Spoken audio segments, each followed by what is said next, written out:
Bonjour et bienvenue, je suis Flamendra, coach de vie et je suis ravie de t'accueillir sur mon podcast Savoure la vie. Si tu cherches à faire la paix avec la nourriture, à bien nourrir ton corps et ton esprit, tu es au bon endroit. Seul ou accompagné, mes invités et moi allons te partager des réflexions puissantes et profondes pour améliorer ta santé et ton bien-être physique et mental. Pour ce faire, nous aborderons les thèmes du rapport au corps, à la nourriture, mais aussi de l'état d'esprit et du regard sur le monde. Ensemble, nous allons ouvrir le champ des possibles pour que tu puisses te sentir libre et pleinement épanoui dans ta vie. Si tu souhaites soutenir ce podcast, je t'invite à le noter avec 5 étoiles et à le partager autour de toi. Tu peux aussi me retrouver sur mes différents réseaux sociaux sous le nom de Flamendra. Allez, sans plus attendre,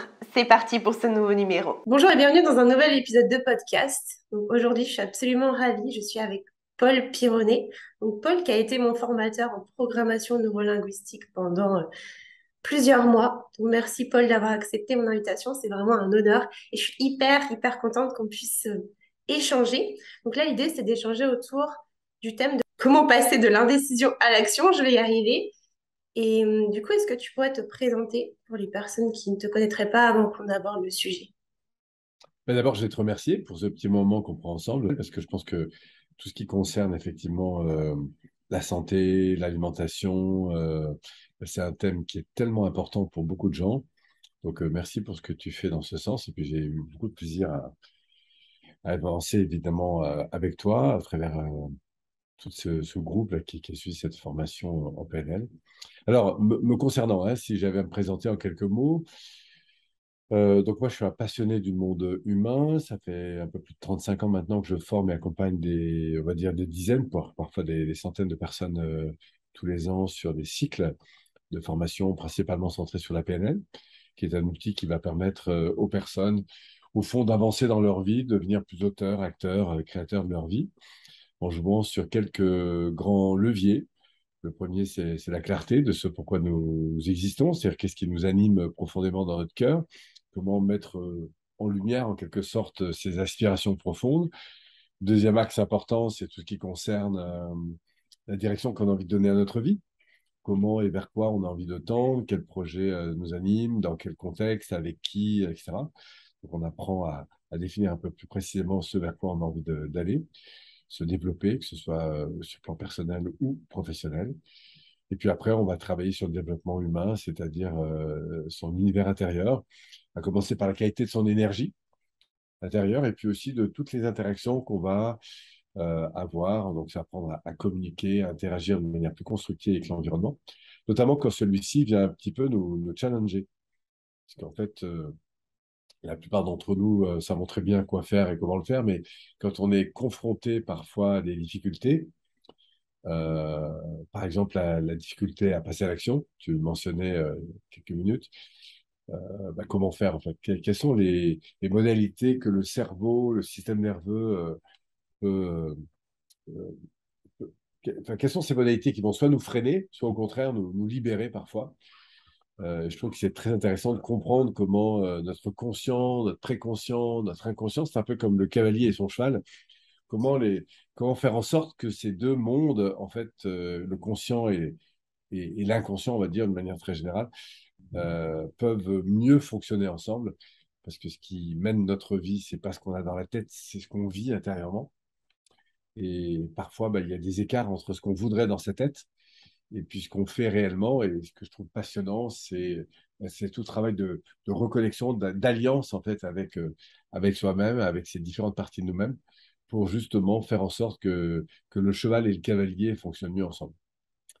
C'est ça qui me passionne. J'adore ta métaphore du cheval et du cavalier. Tu sais que dans la formation, c'est vraiment un truc que je n'étais tout de suite parce que ça m'a beaucoup parlé. Cette histoire que, bah voilà, on a en fait finalement le conscient et l'inconscient. Et ça, je pense que bah, peu de gens savent finalement que la majorité de nos décisions sont dirigées par l'inconscient.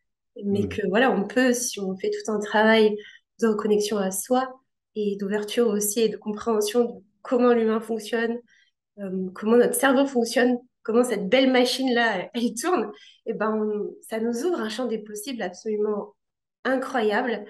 Et effectivement, tu as parlé aussi de clarté au tout début. Et je Oui. pense que c'est aussi une notion qui est hyper importante. Tu parles aussi de raffinement, je sais. J'aime beaucoup ce terme. Euh, Parce qu'effectivement, on a tendance à être un peu globaux, à pas aller dans les détails, à pas aller en profondeur. Et pour autant, je trouve que c'est ça qui fait la grande différence, c'est les petites choses. Je sais Ouais. aussi que voilà, tu partages beaucoup cette notion de, OK, les petites choses accumulées, bah, c'est l'effet cumulé, hein, finalement. C'est comme ça qu'on arrive aux grandes choses. Et ça, je le vois, la majorité des gens le réalisent pas. Pensent qu'il faut faire un truc immense. Et c'est ça aussi qui peut peut-être bloquer le passage à l'action. Tu sais, de prendre la bonne décision au bon moment. Voilà, qu'est-ce que tu aurais peut-être à partager à ce sujet-là? Alors, pour revenir sur ce que tu évoques, c'est un point très important, c'est cette notion de rituel. C'est-à-dire que c'est les rituels que nous avons, donc dit autrement les habitudes qu'on a créées, qui définissent beaucoup le niveau de vie dans lequel on est. Donc, si on prend par exemple le secteur alimentaire, eh bien, c'est intéressant de voir quels sont nos rituels, ces petites habitudes qu'on a tous les jours et qui vont soit nous maintenir en quelque sorte toujours un peu sur le même niveau, soit entraîner ce que je vais appeler moi une courbe de croissance, hein, c'est-à-dire une inclinaison de développement, parce que eh bien, j'intègre dans mon quotidien des attitudes qui sont bonnes, par exemple pour ma santé, sur la manière de m'alimenter, tout ça. Soit, malheureusement, parfois, je me laisse aller dans des micro-comportements qui, sur le coup, me font du bien, mais qui, à moyen terme et long terme, vont plutôt me desservir. Et ce qu'il faut savoir, c'est que quand on parle du conscient et de l'inconscient, comme tu le soulignais, c'est surtout l'inconscient qui nous mène. Et l'inconscient, lui, comment il fonctionne? Il fonctionne dans le plaisir immédiat. Ce qui veut dire que si, par exemple, bah, c'est cool pour moi, quand je rentre du travail, de manger un bout de chocolat parce que ça me fait du bien, et ben, ça va vite devenir une petite habitude qui, l'air de rien, en effet cumulé, va entraîner en quelque sorte bah, des circonstances qui ne sont pas forcément les mêmes que si je suis un peu plus attentif.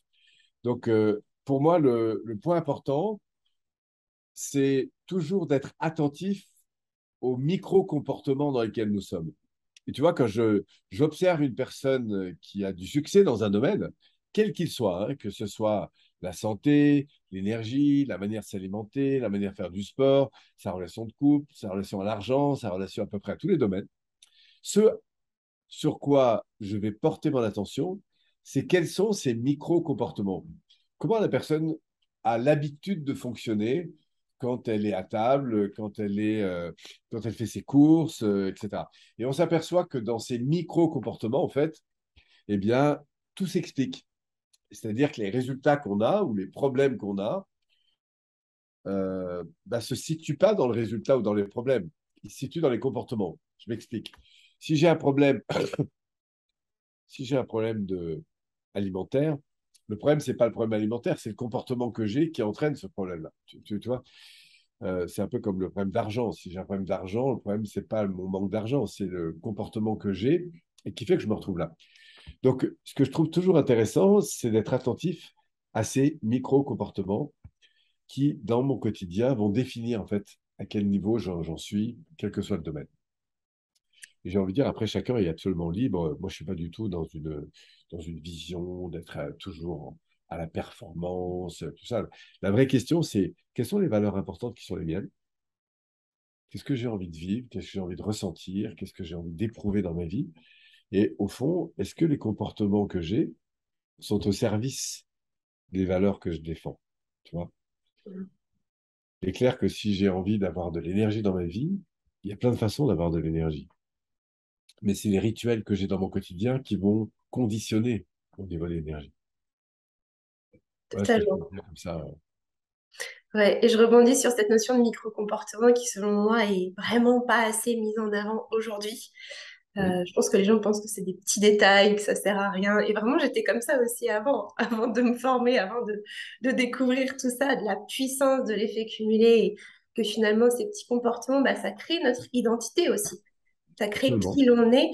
Et surtout, ce que je vois aussi, c'est qu'on y est très attaché. En fait, ça devient vraiment qui l'on est. Et on se persuade que bah, on est comme ça, que c'est comme ça, qu'on peut peut-être pas changer, que tu sais que c'est dans notre essence. Et typiquement, ça vient faire un peu le lien aussi avec la thématique qu'on aborde ensemble, du fait voilà, de l'indécision et de passer à l'action. Je trouve que parfois, on a des micro-comportements. Parfois, on en a conscience que c'est délétère, tu sais, que ça nous nuit à long terme. Voilà, il y a ce truc de court terme, de plaisir à court terme, qu'à long terme, par contre, ça va vraiment nous nuire. Et pour autant, bah, on n'arrive pas forcément à changer parce que justement, c'est ancré en nous. Et tu sais, c'est un peu comme une autoroute neuronale, en fait. Notre cerveau, il va se dire, OK, je l'ai tellement fait que, allez, j'y vais. Et puis nous, on essaie d'emprunter le petit sentier sur le côté. C'est difficile, il y a ça. Et puis, il y a cette question de, OK, j'ai peur de l'inconnu, qu'est-ce qui va se passer? Et du coup, je trouve que ça peut être un petit peu aussi compliqué à ce niveau-là. Absolument. Et justement, par rapport à cette question, c'est pour ça que il y a en fait deux grands modes de fonctionnement, moi, que j'observe. C'est le premier, est-ce que je suis plutôt dans une vie où je suis pas vraiment satisfait de ce que j'ai? Et malheureusement, le fait d'être dans un espace de vie, quel que soit le domaine, hein, mais dans lequel je vis un peu de vide intérieur, c'est-à-dire que je suis pas vraiment nourri, et ben du coup, mon système nerveux, lui, mon cheval, pour reprendre la métaphore, il va faire des choses qui vont essayer de le sortir de ce vide. Si par exemple, je suis pas très stimulé par mon travail, ou par ma relation, ou par, voilà, je pas beaucoup d'énergie, ben du coup, quand je vais me laisser aller dans des moments où j'ai l'espace, eh bien, j'aurai une tendance à faire des choses qui vont essayer de nourrir un peu ce vide intérieur, tu vois. Et je vais développer des comportements, des micro-comportements, voire des habitudes de plus en plus importantes et qui vont en fait plutôt remplir ce vide intérieur. Et en général, ces comportements, ils vont me faire du bien, comme je le disais tout à l'heure, à court terme, mais à moyen terme, ils vont me desservir. Si par exemple, j'ai un boulot qui ne me nourrit pas beaucoup, bah, quand je rentre à la maison, comme j'ai un petit peu un vide intérieur, ah bah, du coup, je vais me faire du bien. Avec quoi? Bah, je vais m'installer sur mon canapé, euh, je vais prendre un petit verre de vin, je vais traîner un peu sur Internet, et c'est très facile de fonctionner comme ça. Dans ma tête, je sais très bien que prendre mes baskets, aller courir, ça me ferait du bien, ou au contraire, aller faire des courses pour me faire un bon petit repas, etc.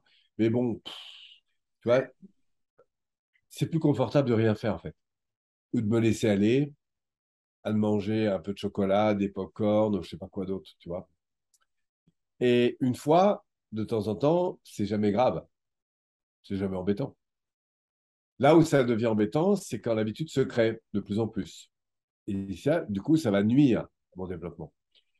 Donc, ça, c'est au fond la manière dont mon cheval va fonctionner si je suis un peu dans un vide intérieur. Si maintenant j'ai connecté à la conscience que c'est vraiment important pour moi d'être attentif à la manière dont je m'alimente, parce que derrière, j'ai envie d'avoir de l'énergie, j'ai une perspective. Par exemple, je sais que bientôt, ça va être les vacances, je veux avoir un corps bien plat. Enfin, tu vois, là, j'ai un projet, j'ai une vision, avec derrière un système de valeurs vis-à-vis de moi ou d'autres personnes qui est très important.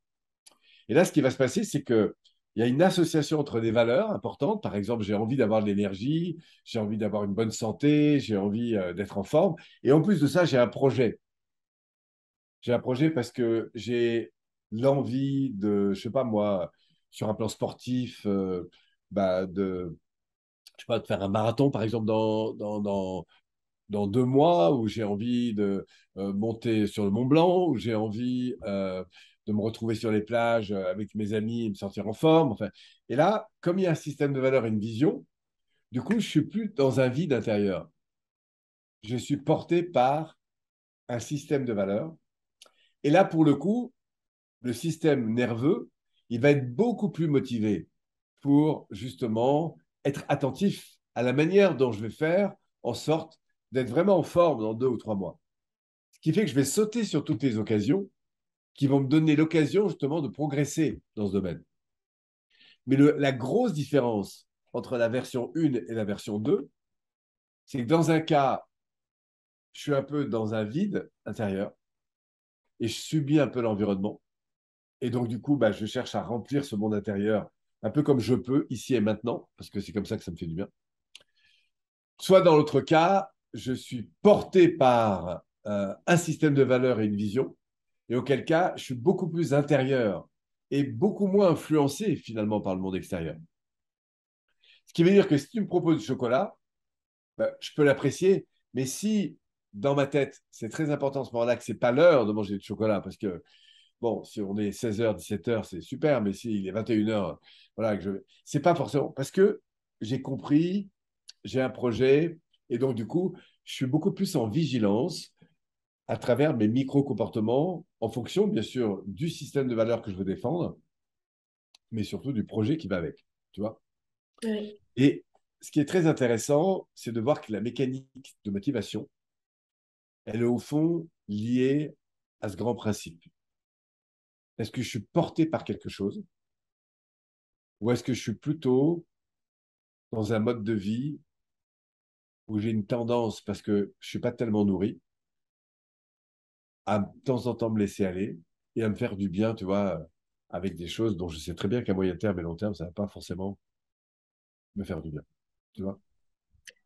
Parce que l'inconscient, lui, à la fois, il est d'une intelligence redoutable, notre cheval, mais en même temps, il est bête comme un âne. C'est-à-dire que lui, il vit dans l'instant présent. C'est comme un enfant, en fait. C'est Il ça. vit ici et maintenant. Donc, si quelque chose est bon pour lui au goût, les frites sont bonnes, il en reprend, tu vois. Le chocolat, c'est bon, il en reprend. Le sucre, c'est bon, il en reprend. Et on va même voir que si intérieurement, je souffre parce que je suis pas bien dans ma relation, je suis pas bien, je me sens pas reconnu, je me sens un peu éteint, j'ai pas de motivation très forte, etc. Bah, tu comprends que ce vide intérieur, bah, l'inconscient, lui, ce cheval, qu'est-ce qu'il va faire? Il va chercher à trouver des solutions pour le nourrir, parce que c'est sa fonction, c'est sa raison d'être, en fait. Sauf que ce que ne sait pas faire l'inconscient, c'est se projeter sur l'avenir. Et c'est là où la conscience nous élève. La conscience, elle va nous élever parce que on peut participer à un séminaire, se faire accompagner par quelqu'un comme toi qui va du coup nous éclairer sur ce qui se joue, sur les modalités en termes de possibilités de prendre davantage sa vie en main et au-delà de ça, de mieux s'alimenter par exemple. Euh, on va reclarifier au fond nos importants, qu'est-ce qu'on veut à 3 mois, 6 mois, un an, 2 ans.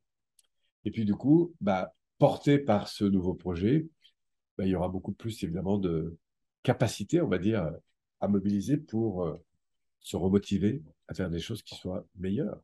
Même si elles sont inconfortables immédiatement, elles sont en fait plus nourrissantes parce qu'elles participent à quelque chose qui, à moyen terme et long terme, répond à ce à quoi j'aspire, en fait. Tu vois. Totalement. Et je te rejoins. Moi, j'aime bien aussi parler de un peu de, tu sais, de cerveau primitif et Oui, de cerveau un petit peu plus, enfin, de moi supérieur, quoi. Tu vois, la oui, conscience qui est un peu le moi supérieur qui va effectivement pouvoir prendre des décisions en lien avec une vision, quelque chose qui nous dépasse, quelque chose où on est dans la contribution aussi beaucoup en tant qu'humain. C'est vrai que ça nous porte. Moi, je le vois dans mon métier aujourd'hui. Plutôt que juste être très centré sur soi, en fait, et très centré court terme.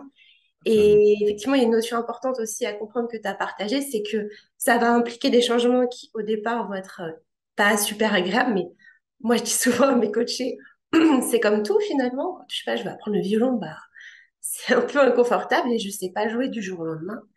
Là, c'est là, c'est un peu pareil, en fait, finalement.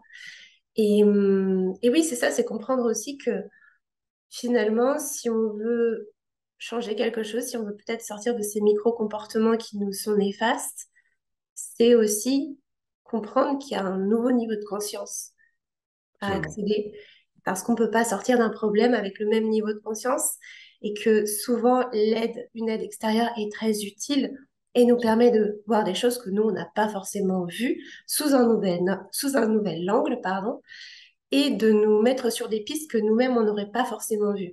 Et ce que je vois aussi souvent, c'est que le mental tourne beaucoup, surtout quand on est dans l'indécision, dans le doute. Tu sais, quand on est très mental, tu sais, on n'est pas Absolument. connecté, souvent on n'est pas très connecté à Mhm. notre corps, à nos valeurs, en fait, à nos importants. On ne sait pas trop. on divague, on se laisse un peu conditionner par l'environnement. Et du coup, c'est encore plus difficile de prendre une décision, de dire, OK, est-ce que c'est bon pour moi? Moi, je le vois, il y a quelques années, quand j'ai voulu acheter mes premières formations, mais je doutais à fond. Je me disais, mais t'es sûr? Mais c'est le bon moment. En plus, ça coûte de l'argent. Et j'avais tout un tas de questionnements très mentaux.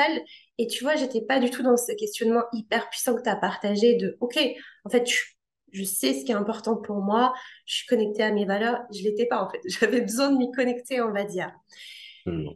Et ça, trop, je pense, enfin, c'est que ma perception, hein.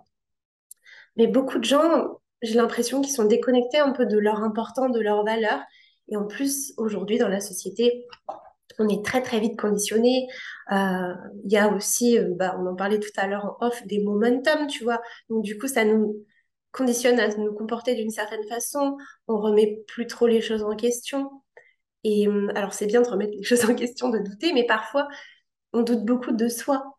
Et du coup, je me demandais, toi, dans ta vie, est-ce qu'il y a des moments où tu as particulièrement douté et comment est-ce que tu as fait pour surpasser ça? Alors, il y a plusieurs choses en réponse à ce que tu viens d'évoquer qui me semble important de souligner. Ouais, Alors, pour répondre à ta question là, ici présente, concernant le doute, on en a tous. Et j'en ai bien sûr des doutes. Euh, alors, il est clair que ça fait longtemps que je fais de la formation, de l'accompagnement, je commence à bien connaître mon métier. Donc, il y a des domaines sur lesquels, évidemment, j'ai pris de l'assurance.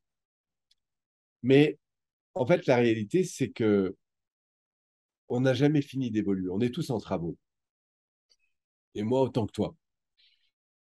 Ce qui se passe, si tu veux, c'est que au fil des années, il y a des principes que j'ai acquis qui m'ont permis de grandir et qui continuent de me permettre de grandir. Par exemple, tu situais le fait d'être accompagné.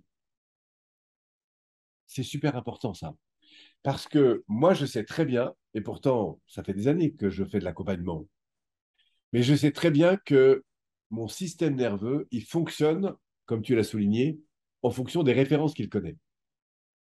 Ce qui veut dire que si j'ai une difficulté, elle est cohérente, ma difficulté, en rapport avec le niveau de conscience, comme tu l'évoquais, et là où j'en suis. Tu vois? Pourquoi? Parce que je vis mon évolution à travers deux mondes.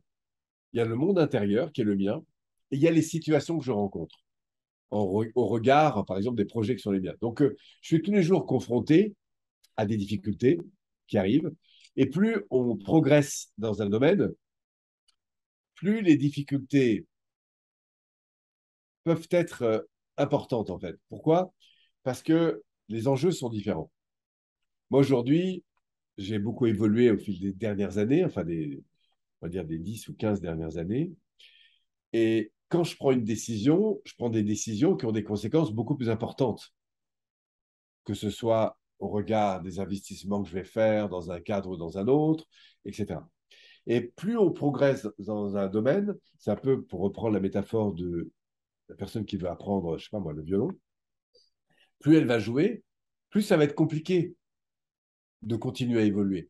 Mais c'est jamais fini l'évolution, parce qu'elle sera toujours confrontée à un nouveau morceau. Alors maintenant, il est clair que quelqu'un qui est en voyage, qui est dans ce parcours d'évolution personnelle, il est stimulé par ça. Et il sait très bien que jouer tout seul, c'est vachement sympa. Mais à partir du moment où il va commencer à jouer avec d'autres, voire avec des meilleurs que lui, ou avec d'autres instruments, ou avec d'autres cultures, etc., il va continuer à évoluer. Parce que l'évolution, elle passe toujours par l'interaction que l'on a avec quelqu'un de différent. Soit parce qu'il a des connaissances différentes, il a des sensibilités différentes, etc. Donc, si on veut progresser, parce qu'on a une difficulté, malheureusement, la tendance que nous avons quand nous avons des difficultés, c'est un principe humain, c'est de se renfermer, de se couper. Parce qu'on se dévalorise, on dit qu'on n'y arrive pas, machin, c'est compliqué. Or, c'est en fait la dernière chose à faire. Si moi, aujourd'hui, j'ai envie de progresser sur le plan de mon alimentation, le fait d'être au contact d'un coach comme toi, qui va pouvoir, parce que tu as du recul, parce que tu as de l'expérience, parce que tu sais ce que c'est que le fonctionnement humain, tu connais ses problèmes, voilà. Eh ben, il est clair qu'en passant du temps et en interagissant avec toi, je vais très vite ouvrir des niveaux de sensibilité dans lesquels je ne suis pas allé, des détails dans lesquels je ne suis pas allé, tu vois, des prises de conscience dans lesquelles je ne suis pas encore allé. Que ce soit à l'égard de la manière dont je fonctionne, à l'égard de mes besoins, à l'égard de ce qui serait possible demain, tu vois. Et c'est grâce à l'interaction qu'on va avoir ensemble que moi, je vais pouvoir évoluer. Et j'aime dire qu'il n'y a pas d'évolution sans interaction. Toutes les difficultés qu'on rencontre, elles nous invitent en fait à évoluer. Donc, soit on les garde, ces difficultés, on les fuit, soit on les condamne, soit on les prend en compte et on grandit avec, en fait. Et la force de la croissance, pour moi, elle est directement proportionnelle au feedback qu'on va avoir.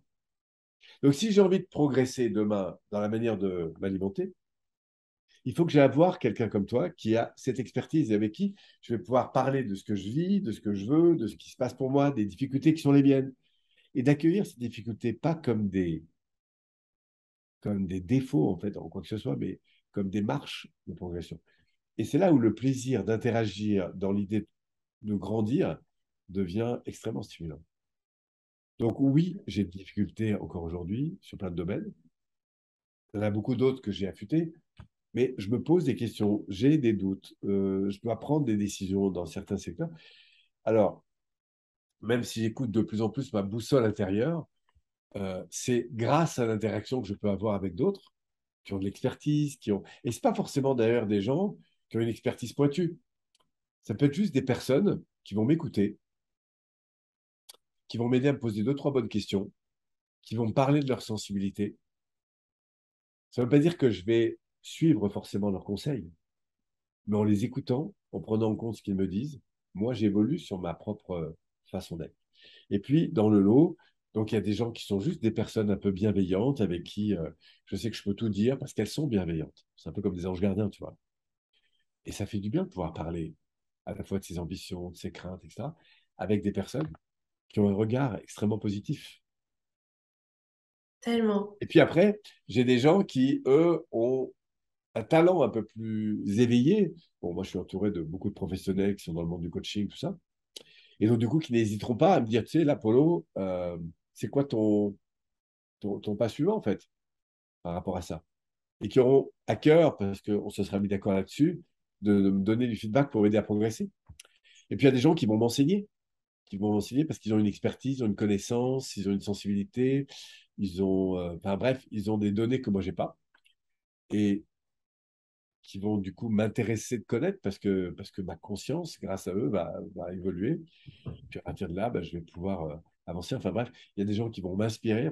Tu vois, c'est intéressant de voir dans son spectre relationnel quelles sont ces différentes personnes auprès desquelles je peux décider de grandir. Et ce qu'il y a de sûr, en tout cas, c'est que je m'adresse à ceux qui nous écoutent, hein. Si vous sentez que vous avez des difficultés, restez pas bloqué là-dessus. Par exemple, si j'ai besoin de progresser sur le plan de l'alimentation, bah, c'est très important que je puisse avoir un échange avec toi. Au moins d'être un peu éclairé, tu vois, et voir pourquoi pas d'être accompagné. Parce que, évidemment, toi, dans ton expertise, il y a plein de solutions que tu as déjà que je ne soupçonne même pas, en fait. C'est ça. Ouais. Voilà. Donc, je crois que la croissance, elle passe beaucoup par l'interaction. La qualité de l'interaction, ça ne veut pas dire qu'il faut aller interagir avec tout le monde, mais c'est bien de choisir, comme ça, autour de soi, des personnes qui ont à la fois l'envie, le talent, et puis l'expertise pour me faire évoluer. Ouais. Hyper inspirant ton partage, Paul, sincèrement. Merci de partager ça aussi avec nous, avec moi. Et je te rejoins tellement dans le fait. Alors, déjà, c'est top que tu dises qu'on doute tous à tous les niveaux. Parce que je pense qu'il y a aussi un fantasme de quand j'aurai résolu ce truc, tout ira bien dans ma vie, je ne douterai plus, tout sera parfait. Non, non. Voilà, comme quand on évolue, bah, il y a des nouvelles problématiques qui s'amènent à nous. Et on peut, comme tu l'as dit, ne pas forcément les voir comme des problématiques, mais comme des opportunités. Moi, j'aime bien dire les difficultés sont des opportunités. Quelque chose qui me dérange, moi, par exemple, j'aime bien, tiens, c'est intéressant. Tu sais, je vais mettre ma petite casquette de Sherlock Holmes, puis je vais me dire, ah, pourquoi ça me dérange? Et je vais faire un petit travail introspectif. Mais effectivement, la tendance humaine, c'est se replier sur soi, c'est rester dans son coin. Et personnellement, dans mon histoire et dans les gens que j'accompagne, il y a aussi beaucoup de mental. Et les gens vont se dire, voilà, donc quand je dis les gens, c'est la communauté que la plupart des gens que je peux accompagner. J'en ai pas besoin, je suis plus forte. Il y a une notion d'ego aussi, et de se dire les autres vont rien m'apporter. Euh, et du coup, ça rend encore plus la connexion difficile. Alors qu'en réalité, il existe des gens, comme tu l'as dit, hyper bienveillants, qui peuvent aider juste de par leur présence, en fait, juste parce qu'ils interagissent. Comme tu l'as dit, il n'y a pas besoin d'être un expert des fois, juste le fait d'être écouté, de l'écoute active, moi je le Mm. vois en coaching, mais c'est hyper puissant. Juste la personne, je la reçois telle qu'elle est, je l'accueille pour ce qu'elle est aujourd'hui. Voilà. Et ben rien que ça, c'est beau en fait. Il y a quelque chose qui se crée. La personne se sent à l'aise. C'est ce que tu disais tout à l'heure. On peut parler de choses un peu plus personnelles, un peu plus intimes, on peut être un peu plus vulnérable. Et c'est en étant vulnérable finalement que on s'ouvre à soi, qu'on s'ouvre au monde. Je pense que ça aussi c'est important de le dire, de un peu de parfois pour certains de baisser les armes et juste de dire ok, je peux être moi, je peux m'ouvrir, je suis en sécurité. En fait, les autres vont pas venir m'agresser. Voilà, comme tu dis, le but c'est pas de s'ouvrir à tous, mais je pense que la notion de connexion est très, très, très importante. Et chaque personne peut nous faire grandir, même des interactions pas évidentes. Je pense qu'il y a, tu sais, il y a toujours une leçon, il y a toujours quelque chose. Si ça se présente à nous, moi j'aime bien dire que c'est pas pour rien. Si ça arrive, Bon. c'est que c'est en accord, comme tu dis, avec ce qu'on vit aujourd'hui. Et voilà, tant qu'on n'a pas compris, entre guillemets, la leçon, tant qu'on peut-être on n'a pas intégré certaines choses, ça va se représenter à nous sous diverses formes. Et ensuite, on pourra monter les marches, comme tu as dit. Et puis, il y aura d'autres choses qui vont se passer. Et c'est ça la vie.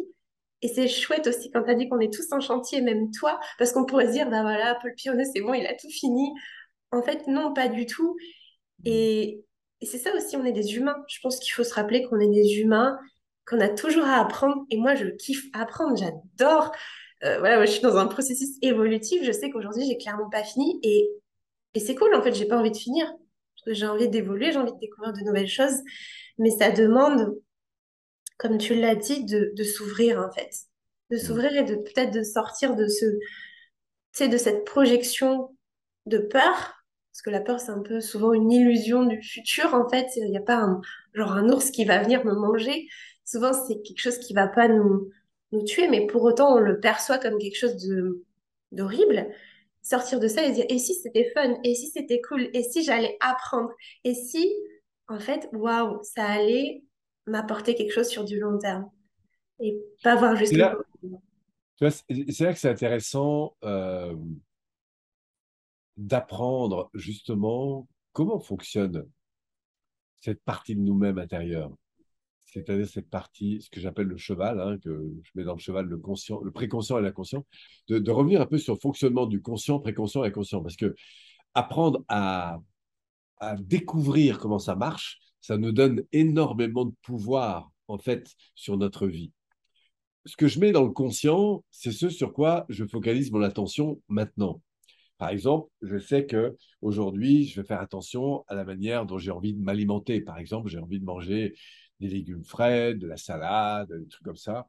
Voilà, donc, j'ai conscience à ce moment-là de l'attention. Et comme j'ai le focus là-dessus, et ben, du coup, je gère ma vie en fonction de ces priorités-là, tu vois.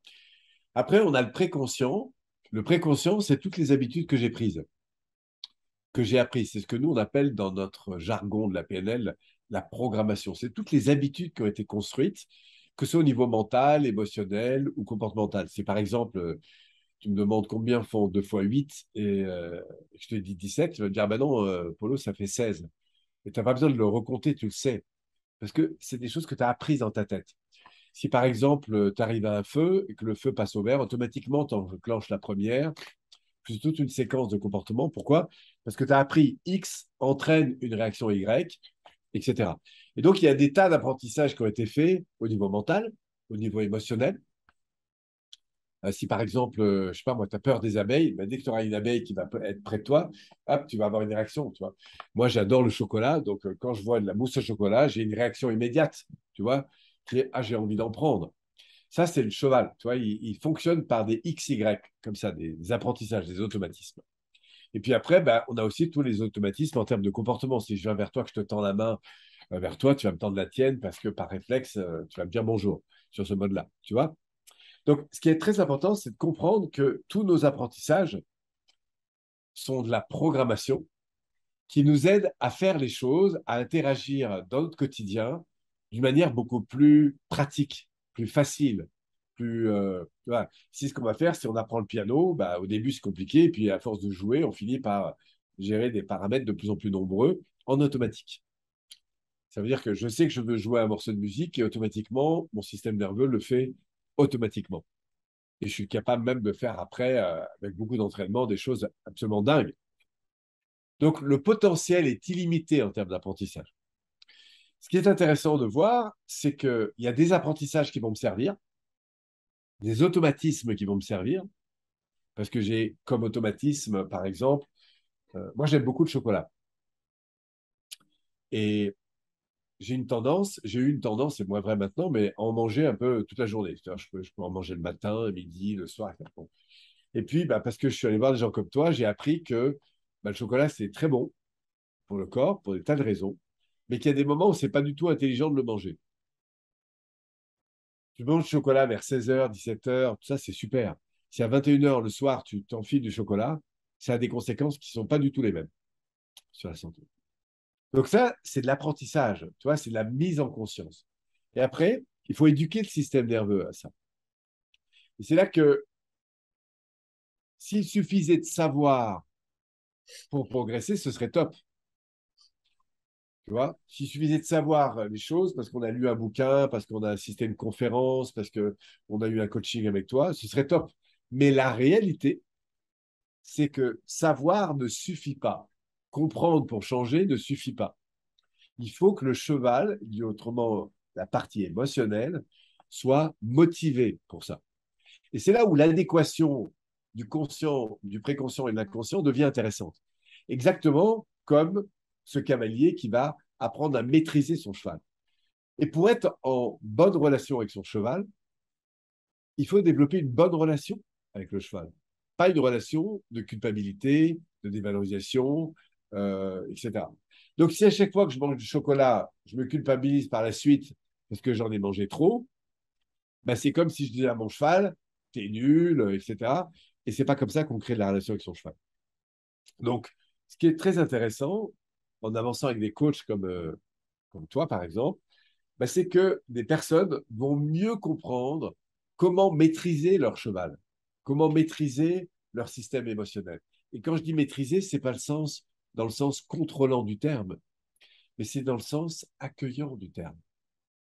Et on va voir que l'amour de soi, la considération, euh, c'est des clés immenses pour ça.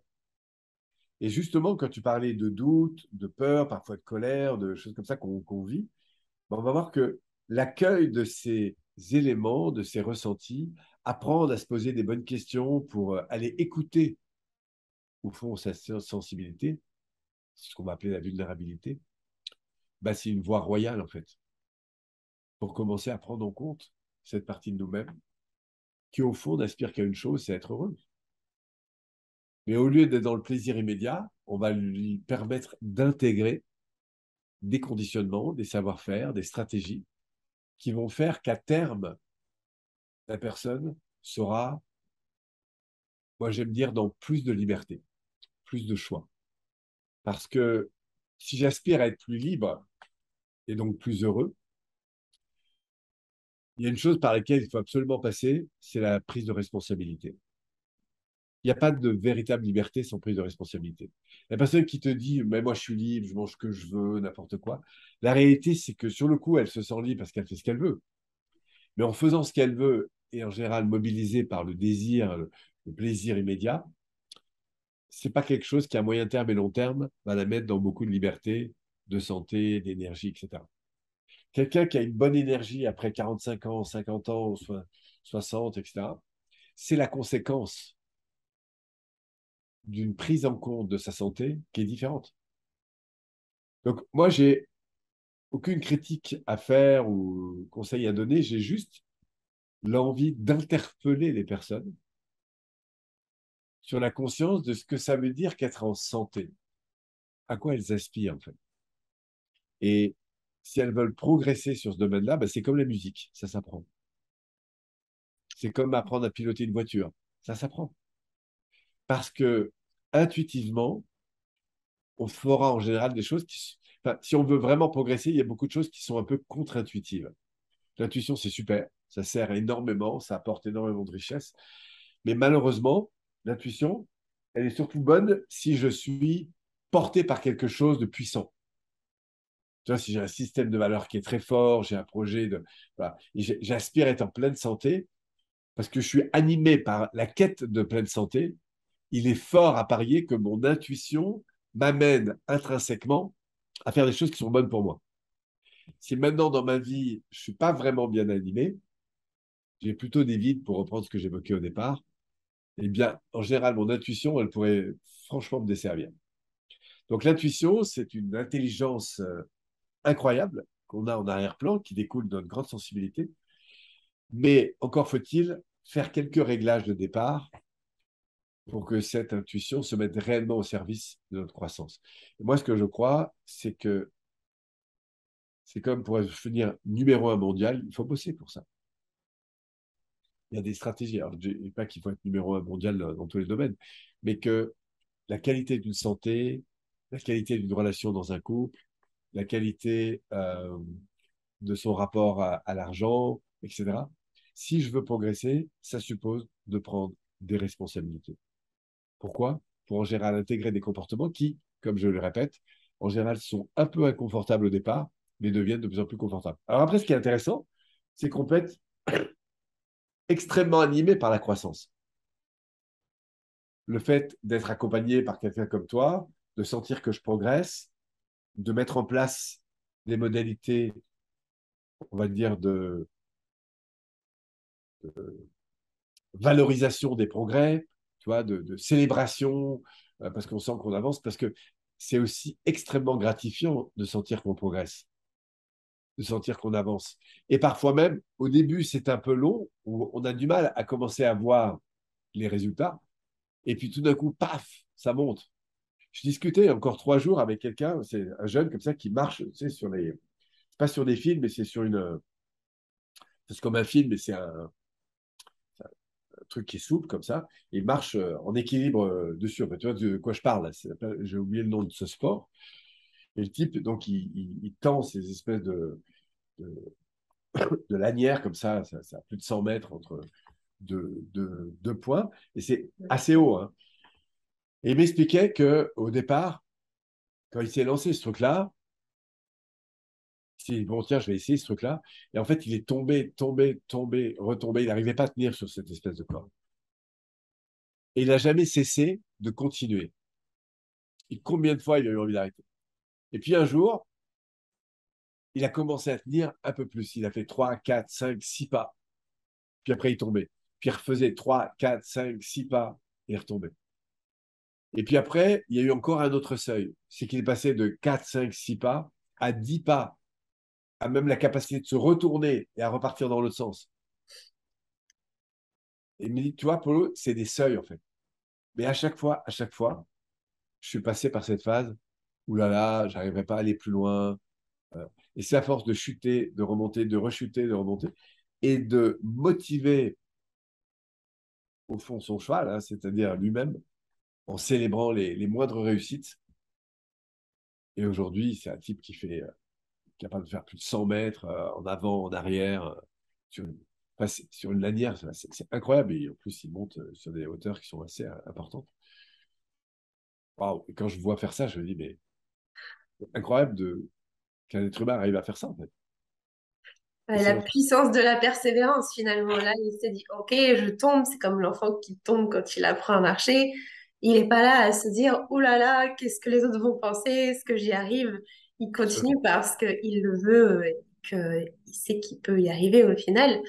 Et, Et je rebondis sur ta notion, sur la notion que tu as partagée de responsabilité. Et je pense que ce que tu as partagé là, ça va peut-être être un petit peu déroutant pour certaines personnes parce que c'est un peu contre-intuitif, comme tu l'as dit.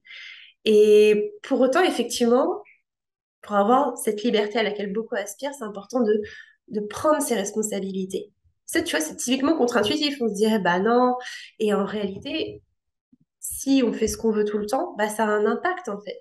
Et puis au-delà de ça, on nourrit pas nos importants, souvent parce qu'on est dans ce mode plaisir immédiat, donc on est finalement déconnecté de nous, de, voilà, on l'appelle comme on veut, de notre moi supérieur, de notre conscience, et ça nous empêche souvent de nous élever. Donc c'est important, ouais, de se dire, en fait, prendre mes responsabilités, ça va m'apporter cette liberté, ça va me faire faire le premier pas.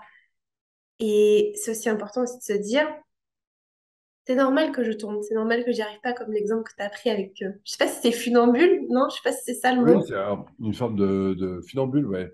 Ouais, J'ai oublié le nom de ce sport. c'est intéressant en tout cas comme sport, tu vois, j'aurais pas pensé, enfin, c'est pas un truc hyper commun et pour autant, effectivement, ça va apporter de sacrées sensations.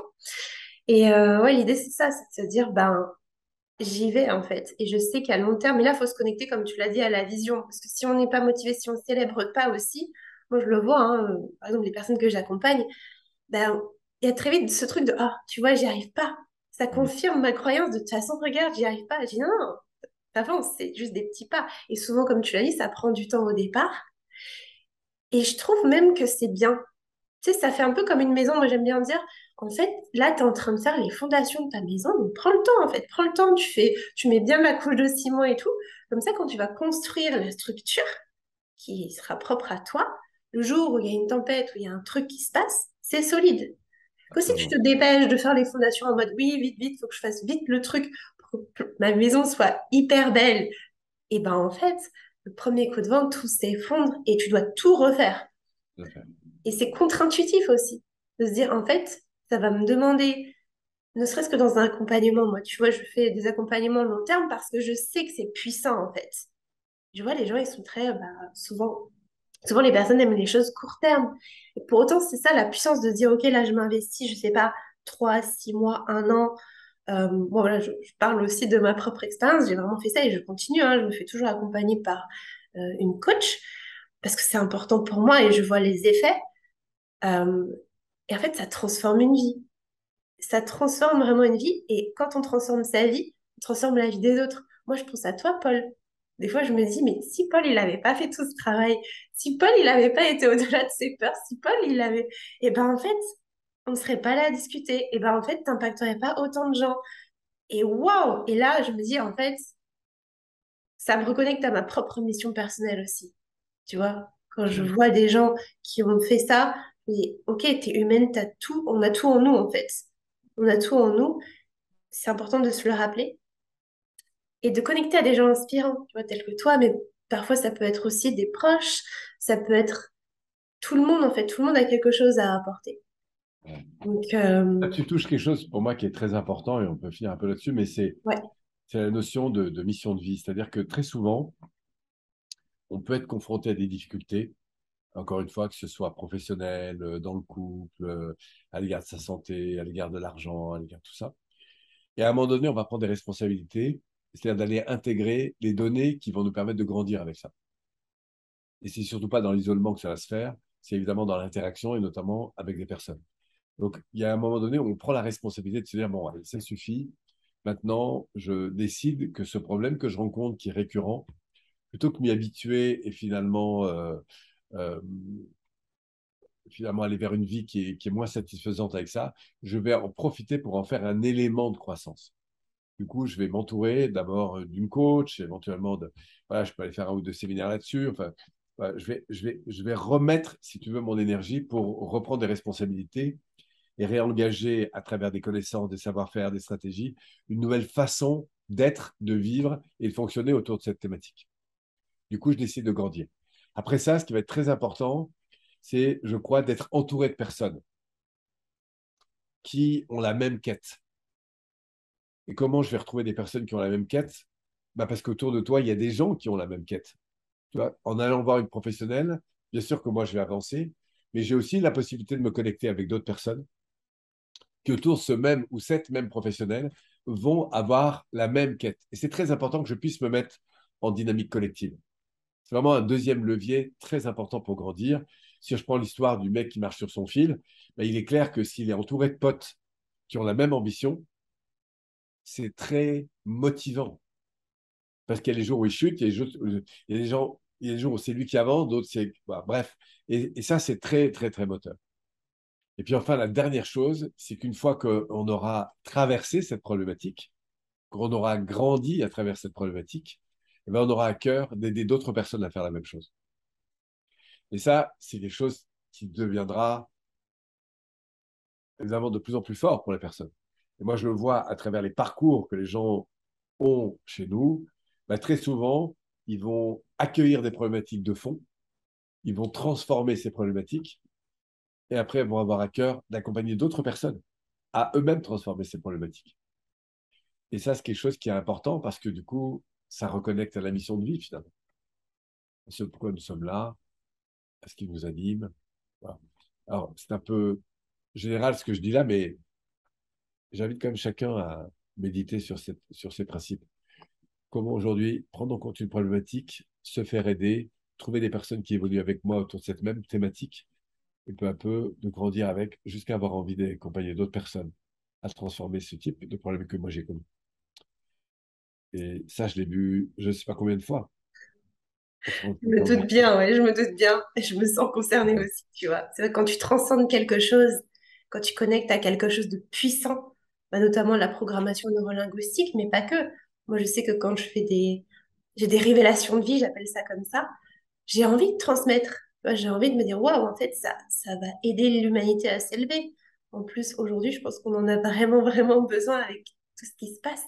Donc, en tout cas, bah, merci Paul pour je pense que c'est un beau mot de la fin, connecté à sa mission de vie. Se demander qu'est-ce qui est important pour moi.